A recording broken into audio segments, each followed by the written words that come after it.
જય શ્રી કૃષ્ણ.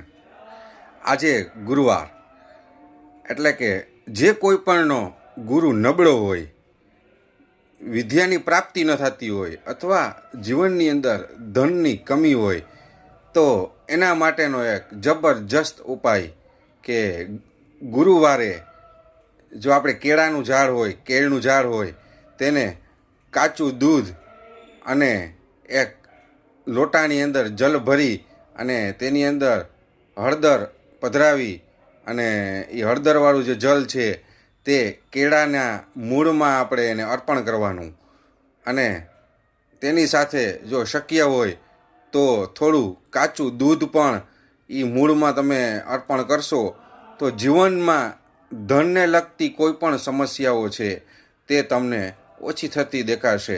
આ જબરજસ્ત જે કોઈ પણ ગુરુ નબળો હોય અથવા ધનની કમી હોય તેના માટેનો એક જબરજસ્ત ઉપાય છે. અને આપણે પાણી જ્યારે અર્પણ કરીએ કેળના પાનને ત્યારે ઓમ નમો ભગવતે વાસુદેવાય આ મંત્રનો જપ કરતાં કરતાં આપણે કેળના પાનને કેળના મૂળમાં આપણે જળ અર્પણ કરવાનું છે. જય શ્રી કૃષ્ણ.